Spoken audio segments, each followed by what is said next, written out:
자, 등비수열의 극한. 자, 등비수열의 극한이라고 하면은 R의 n제곱, 즉 지수가 변하고 있을 때를 생각하자는 뜻이죠. 그러면 지수함수랑 연관을 지으면 된다라는 거예요.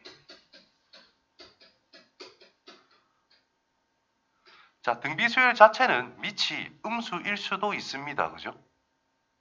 근데 우리가 지수함수 할 때에는 밑이 양수인 것만 일반적으로 다루고 있다라는 거지. 자, 어쨌든 보시면 돼요. 자, 밑이 A에 X제곱이 있을 때 0과 1 사이에 있다. X축, Y축. 그래프 모양이 이렇게 생겼을 거다. 이 말이죠. 그러면 X가 무한대로 간다면 어디에 가까워지게 될까? 0에 가까워진다는 뜻이죠. 그 다음에 1보다 A가 더 크다라고 하면은 그래프 개형이 어떻게 생겼어? 쭉 올라간단 말이야. 그럼 무한대로 가면 무한대로 발산하는 형태밖에 안 된다는 뜻입니다. 자, 이번에 이제 추가로 뭘 생각할 거냐면 A가 음수일 수도 있잖아. 그지? 그럼 플러스 값, 마이너스 값, 플러스 값, 마이너스 값으로서 왔다 갔다 한다고 생각하면 되고 지수는 자연수밖에 안 쓸 거거든. 등비수열이기 때문에. 그래서 마이너스 AX제곱, 마이너스 AX제곱을 이렇게 두 개 다 그려주자. 그러면 n이라는 것이 1일 때는 뭐 음수라면, 밑이 음수라면 이 x자리에 1이면 밑에 있을 거고 2면 위에 있을 거고 밑에 있을 거고 위에 있고 밑에 위에 이렇게 갈 거 아니야. 그럼 점점 어차피 0으로 간다는 뜻입니다. 밑이 1보다 클 때는 1일 때는 밑에 있을 건데 2일 때는 위쪽, 3일 때는 아래쪽, 위, 아래, 이렇게 가겠지. 그래서 무한대 마이너스 무한대로 왔다 갔다 한다는 뜻이 되는 거죠. 그래서 발산을 할 수밖에 없다는 뜻인 거예요. 따라서 양수, 음수 구분을 해서 절대값, 이 밑이 이제 여기서는 등비수열이니까 공비라고 이야기할 겁니다.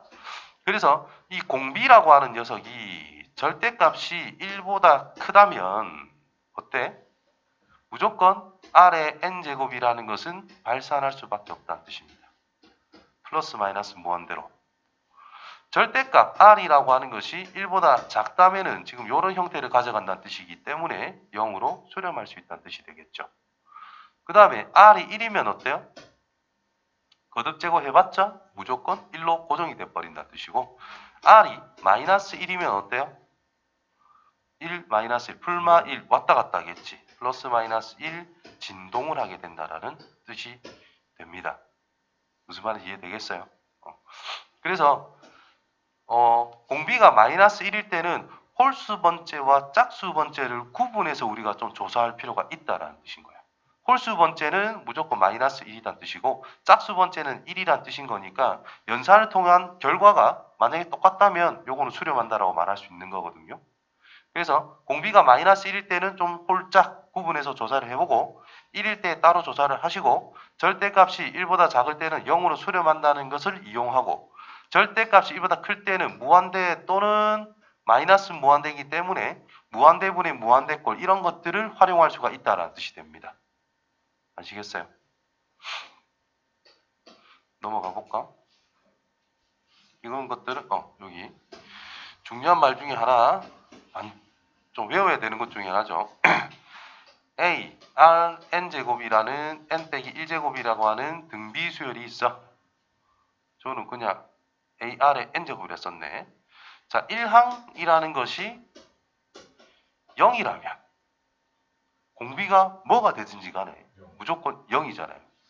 자, 1항이 0이면 이게 수렴 조건이 될 수 있다는 뜻입니다.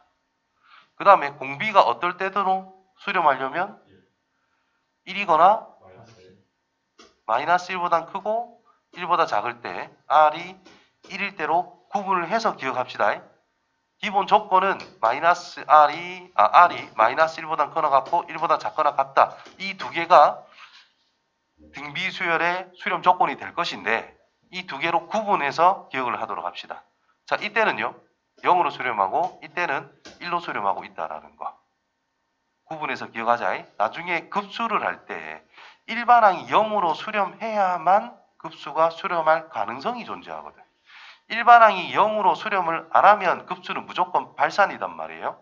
그래서 그때를 대비해서 미리 구분해서 수렴값을 기억하도록 합시다. 아시겠지요?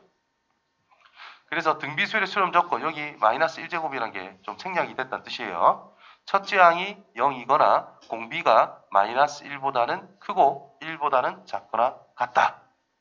나중에 급수할 때에는 마이너스 1보다 크고 1보다 작다라고 할 거다. 그래서 1이 들어가고 안 들어가고 여부를 정확하게 기억할 수 있도록 합니다.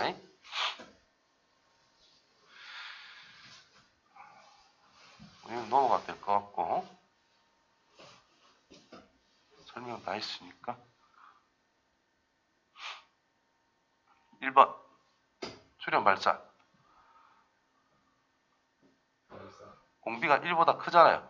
발산 2번은요 수렴 어디로? 0으로 수렴 3번은 발산 플러스 마이너스 무한대로 진동한다는 뜻이 됩니다. 4번은요 0으로 수렴한다는 뜻인 거예요. 절대값이 1보다 작으니까. 한 번 더 적을까요? 네. 자, a 아래 n 빼기 1제곱 있습니다. 자, 첫 번째 a가 0이라면 이 인마의 극한값이 0일 거야. a가 0이 아닌 전제 조건 속에서 이제 다시 시작합니다.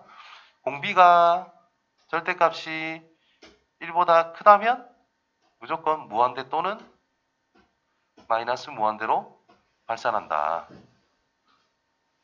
아무 생각 없이 외우지 말고 상황을 따져보세요.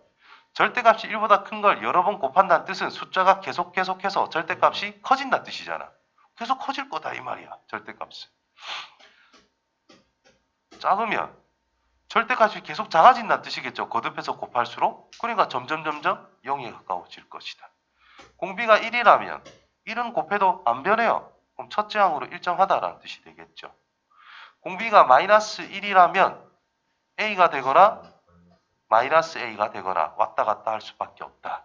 그래서 수렴하는 거는 얘들이 수렴하는 거다.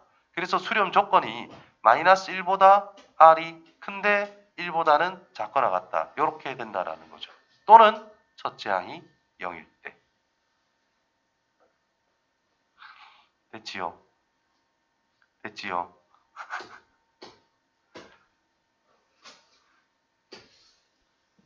방금 했어요. 자, 이 시에서 첫째 항이 뭐지?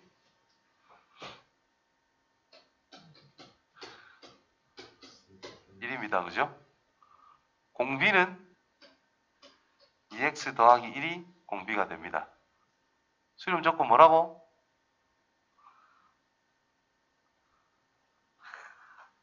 이랑이 왜 1이에요?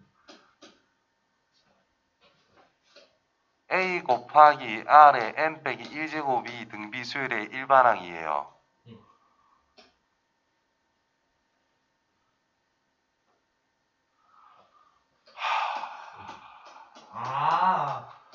자, 1에 돼 있는데 1항이 뭐가 되겠냐고. 그 n절에 1 넣으면 되잖아. 뭐에 0제곱이니까 1이겠지. 공비가 이렇게 되면 된다는 뜻입니다. 우리 구독자들 배려하지 마라. 좀 그냥 대답 팍팍 해도 됩니다. 그래서 이게 수렴 조건이 될 수 있다. 됐어요? 자, 두 번째 거 1항이 뭐죠? 1. 1 넣어라. 1. 2분의 1. 속상해 뒤지겠네. 그럼 얘가 0이거나 공비가 뭐예요? 이거란 말이야. 지수의 밑이 공비예요. 그냥. 네. 그래서 얘가 마이너스 1보다 크고 1보다 작거나 같답니다. 그럼 이 안에 0이 되는 게 포함이 되어 있지요. 그럼 이것만 하면 된다는 뜻이 되겠지. 따랐어.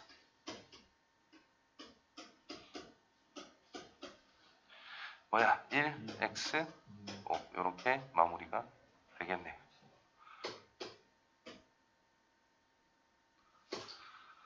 자, r이 0보다 크거나 같을 때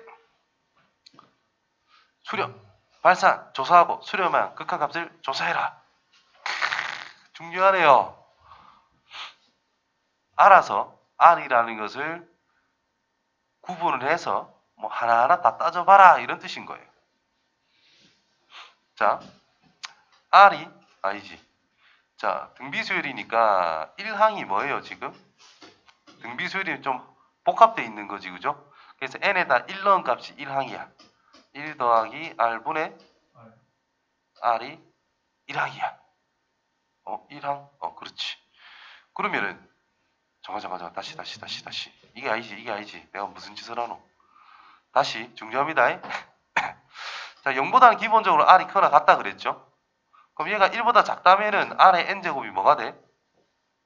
극한값이? 아니 0 맞아요. 예, 얼떨결에. R이 1이면 뭐가 돼요? 1 1이죠. R이 1보다 크면 어떻게 돼요? 무한 발산 무한대로 간다 이가. 그래서 이 세 가지로 구분해서 우리는 접근해야 된다는 뜻인 겁니다.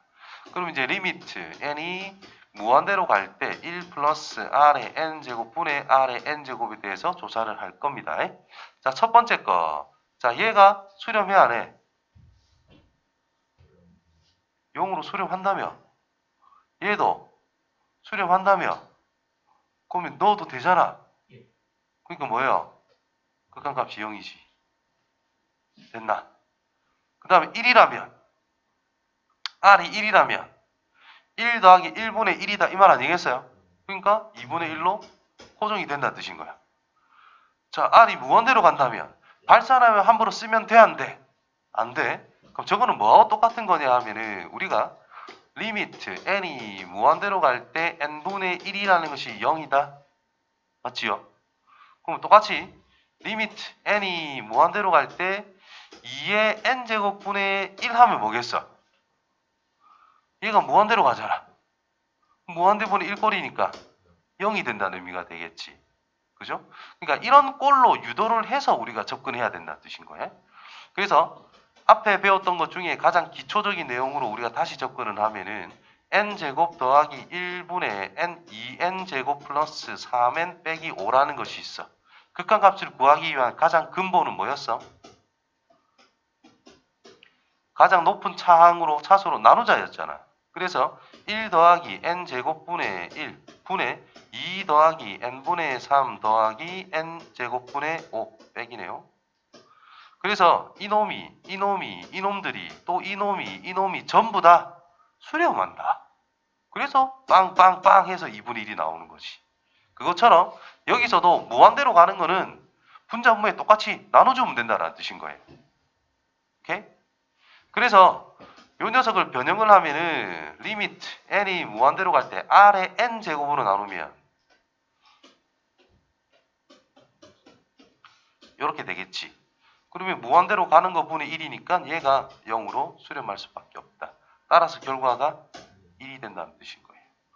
그래서 요 범위에 대해서는 0으로 수렴한다. 이 범위에 대해서는 2분의 1로 수렴한다. 이 범위에 대해서는 1로 수렴한다. 라고 구분을 해서 우리가 찾을 줄 알아야 된다는 뜻이 됩니다. 자, 무한대분의 무한대꼴. 개수분의 개수, 다항식에서 했었지. 똑같이 우리는 할 수 있다는 뜻이거든요. 그러면 다항식에서는 뭐가 중요했냐? 차수가 중요했지. 이런 차수가 누가 더 크냐 이런 게 중요했잖아. 근데 이런 거듭제곱 형태, 즉 등비수열의 형태로서의 하나의 항들이 있을 때에는 밑이 중요한 거예요. 자, 우리가 그래프를 살펴보면 1차 이렇게 가지, 2차 이렇게 가지, 끝이 더 크죠? 3차 더 밑에서 출발해서 1,1을 지나면서 더 커지잖아. 그럼 차수가 큰 게 훨씬 클 거다는 뜻인 거잖아요. 그래서 큰 걸 기준으로 우리가 놀았다라고 한다면 지수함수 같은 경우에 x축이 있고 y축이 있을 때 밑이 1보다 큰 거에서만 생각해 본다면은 밑이 2일 때 이 정도라면 밑이 3인 거는 이렇게 치고려고 4인 거는 이렇게 5인 거는 이런 식으로 가는 거잖아. 밑이 큰 게 훨씬 큰 거다라는 뜻인 거야. 그래서 밑이 큰 1번 같은 경우에 4의 n제곱으로 분자 분모를 똑같이 나눠주는 작업이 필요하다는 뜻인 거예요. 그거를 해주면 어떻게 되느냐. 1번 4의 n제곱으로 나눠주게 되면은 3 곱하기 4분의 3 전체의 n제곱 빼기 4분의 2 전체의 n제곱 분의 1 더하기 4분의 3 전체의 n제곱 플러스 4의 n제곱분의 1 이런 식으로 나온다고요. 그럼 밑이 전부 다 어떻게 돼? 1보다 작은 걸로 다 만들 수 있다는 뜻이 되는 거야. 그러면 극한값들이 다 뭐가 돼요? 0이 될 수밖에 없다. 얘도 마찬가지 0이 될 수밖에 없다. 그럼 분모는 0으로 가는데 분자가 1로 향하고 있는 상태이니까 얘는 발산이 될 수밖에 없다는 거예요. 이해되겠어요? 그래서 다항식에서 차수가 높은 게 위에 있으면 발산, 밑에 있으면 0이었지. 밑이 큰 게 분자에 있으면 발산, 밑이 큰 게 분모에 있으면 0으로 수렴. 분자와 분모 쪽에 밑이 똑같아, 크기가. 그러면 뭔가에 수렴할 수 있다. 이렇게 생각할 수 있다는 거죠. 여기서 또 n의 개수를 1로 통일을 시켜서 반드시 생각해야 돼. 자, 여기서 자 2n 플러스 1제곱이라는 게 있잖아요. 그럼 이거는 2 곱하기 2의 2n제곱이라고 봐야 된다는 뜻이고, 이것은 2 곱하기 4의 n제곱이라고 보고 비교를 해야 된다는 뜻이 됩니다. 그러면 분자 쪽에 4의 n제곱, 분모 쪽에 4의 n제곱. 그럼 다항식 할 때 최고차항의 개수분의 개수 했듯이 여기서도 개수분의 2분의 없으니까 1로 극한값이 나온다는 뜻이 되는 거예요. 자, 본격적으로 문제가 뭐 있겠지. 해보자. 문제가